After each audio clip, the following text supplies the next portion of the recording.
Since 2004, a radical experiment in the early years provision has been going on in Wales. At over 40 schools across the country, they've been piloting a new play-based curriculum for 3 to 7-year-olds. And from 2008, it will be implemented in all schools. Welcome to the foundation phase. Well, when I first became minister back in the year 2000, it struck me that there was a real opportunity in Wales post-devolution to look at best systems of education across the world and then see how applicable they were to Wales. Countries which had very, very good early years education were actually turning out more literate and numerate children at the age of 11, and they were also having better participation by adults in post-statutory learning. So I was particularly interested that if we were going to make a whole system change in Wales to education, that we should start with the early years. Cadle School is in a challenging area of Swansea. They're a pilot setting for the foundation phase, and this programme will look at how they're encouraging language and literacy in their reception classes. Because what we're going to do now, I'm going to pass the box around, and you can all choose an animal, and what I want you to do is say what that animal did. What did the sheep do? Sheep, bark. Bark, bark. Right, pass it to Shania then. I thought you'd choose a rabbit. Bounce, bounce, bounce. The rabbit bounced. To cover all the aspects of language and literacy, there's a wide range of activities that we do. I mean, speaking and listening, I would say, it's the core of everything. That is our main thing. They yes. can't speak and listen to others. They develop, can't learn anything, can they? Thought processes, you know, because a lot of the children come in and they really haven't got the listening skills, and I think that's a big problem throughout all teachers. When we go on courses, that's the one thing that comes up all the time, is that children are coming in with very poor listening skills. Right, good night, Owl. Let's have a look and see what happens in the story. Owl tried to sleep. The bees buzzed. Buzz, buzz. And Owl tried to sleep. The squirrel cracked nuts. Nut. Crunch, Crunch. crunch. Crunch. And Owl tried to sleep. The idea was to get the children to think, well, to believe that they can read as well, you know, because they take cues from the pictures and they enjoy the repetitive phrases and join in with them. And Owl tried to sleep. They all picked that up really quickly. The cuckoo called. Cuckoo, cuckoo. And Owl tried to sleep. See, you're reading this book with me. You're very clever. With reading, we just want to get them at this stage to really, really enjoy books, to want to read, to develop these positive attitudes to books and reading. I mean, I know of older children who perhaps can read a book. They don't want to. They don't do it through choice. They'd never just willingly pick up a little book and go and read for themselves. But you'll often see children going into the reading corner and they play in it reading, I know, but that's fine. They're reading the pictures and we're getting them then to connect that the written word is what we are saying when we read the story.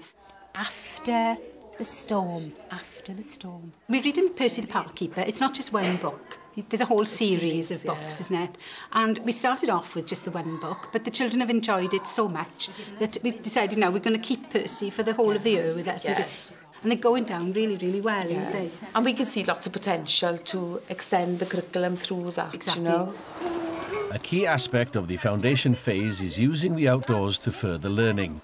Schools are encouraged to treat the outdoors as an outside classroom. We read stories for different reasons. Today, it was as a stimulus for some of the other work that we wanted to do. They were enthusiastic to go outside and collect the acorns. And the story then acted as a stimulus for us to actually want to go out and collect acorns. It wasn't right, we're going to do this today because that's what I got on my plan in. There was a need, Percy was going to plant an acorn to get another oak tree. So they went out and they were really, really enthusiastic. It's quite interesting that their behaviour and the way that they respond to what's going on around them is different, completely different in a different environment. Children who are on the carpet and perhaps were a little bit nervous to say anything or to join in, outside they're completely different. They're freer, they They shout, they've got different voices, they're enthusiastic, they lose themselves in what they're doing, they're really involved in what they're doing. Some of this came out when they were picking up the acorns. That was the main thing of going out. But of course we saw spiders' webs, we saw blackberries, we saw different coloured leaves, we saw lovely big fat slugs. It was all just sheer enjoyment for the children then.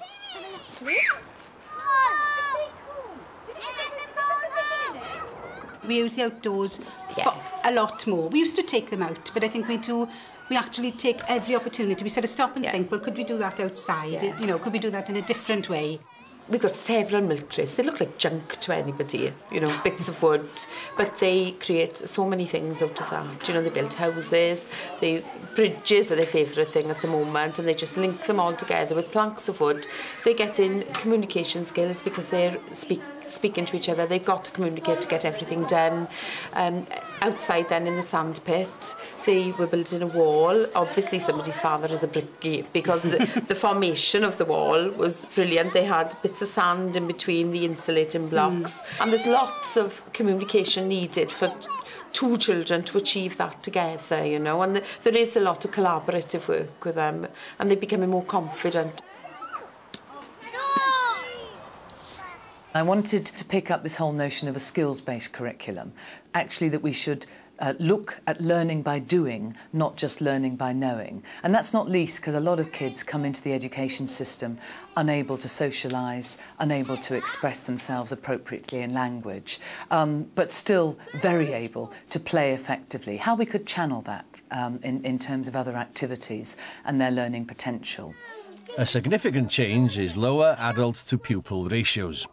The foundation phase will see a 1:8 ratio in nursery and reception and a 1:15 ratio in years 1 and 2. The role of the nursery nurses and other classroom assistants has changed, I think, in that we have deliberately made more and more efforts to allow them to be part of the planning process. They've always played a part, but now it's a significantly improved part. They've got a huge amount to offer, they've got lots of ideas, and they work alongside the teaching colleagues. We're very hands-on with the children. It's more playing. We play a lot with them. We get involved in their play in roll time, and we do activities with them. Each activity, there's always one of us there. So when the children have free choice to go around in each area, there's always one of us there to help them then, or you know, to just overlook them. So our nursery nurses have got a really good understanding of what is required and what is important about what they do. Yes. And you know, they have a role in assessment. They have a form, yes, and in the planning. And if they've got any ideas, I mean, we're not the ones with all the ideas. Sometimes, you know, they've trained, they've done 2 years training. You know, their opinions are valued as much. I mean, they on a day-to-day thing, they would do very similar activities to us. It's not just the, you know, washing paint pots and all that sort of stuff. No. Which one do you like the best? Dogs are lovely, dogs are.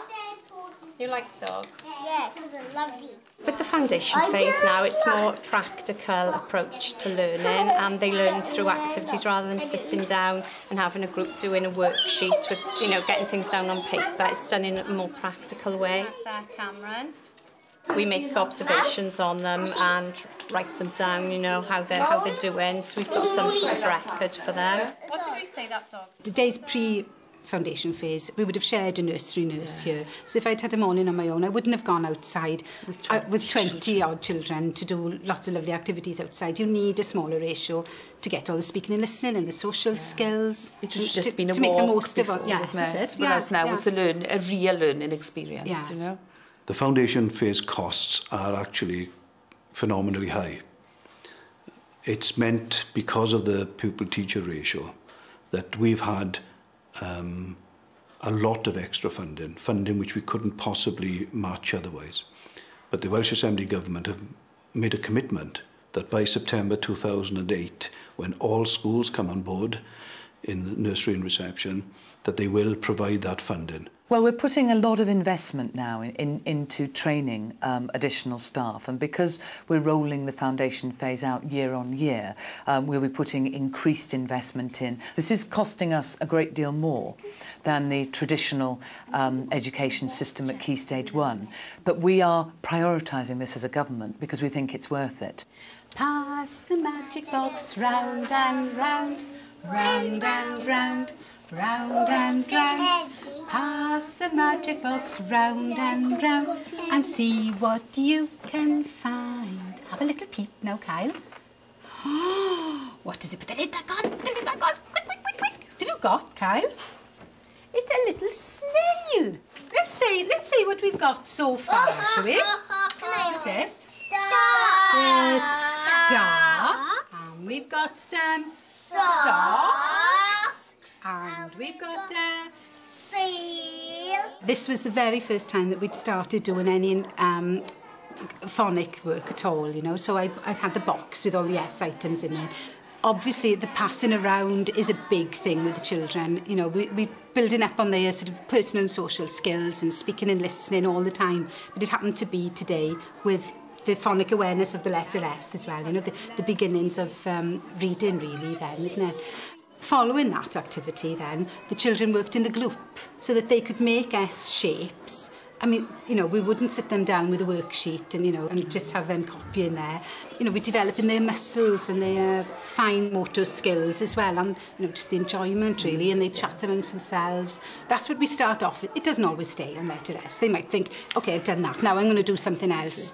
But, you know, some children then automatically go to the coloured sand and with a little stick and they'll make the letter S. And they'll track it that way. We had collage work going on again, you know. So it's just to look at all the links to get as many skills out of the one activity then.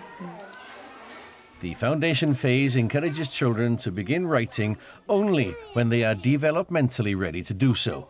There is no SATs testing in Welsh primary schools, so children can progress at their own rate. Have a look at the book. The bees, buzzed, buzz, buzz, and owl tried to sleep. So do you think we should write something about your cow here? Yeah. What should we write?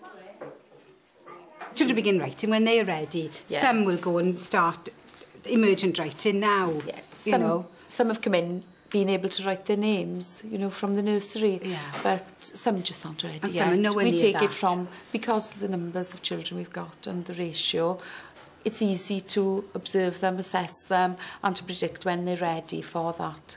They do it themselves. They don't have to do XYZ by the end of reception. No. There's nothing like that. It's yours. There you go. It's making it all fun for them and making them want to write, really, and not to see Yes. it as something that they've got to do that, you know, is a threat or anything. It's just all fun. And it's sort of writing for a purpose. You know, if they're in the home corner, they'll be taking messages from the telephone and writing it in a little message book. They'll be writing shopping lists Yes. and appointments in the clinic. Yes. Go on. It's okay. Wait a minute then. Chloe can tell me. What have you got, Chloe? A cup. A big cup. I find that the children leaving reception are far more confident. Yes. They have a go. They don't, you know, the idea of failing doesn't even enter into it it. doesn't, You know, no, so it that just is a big seems- thing. That yeah. in itself is an achievement, isn't it? Thinking you can do things. Hammer. We hope that they will be confident speakers, willing to listen to others, to take on board what others are doing, to join in and to have positive attitudes and dispositions to learning, so that they want to learn to read and they just want to enjoy school. Yeah. Can't hope for a lot more than that, really, you know.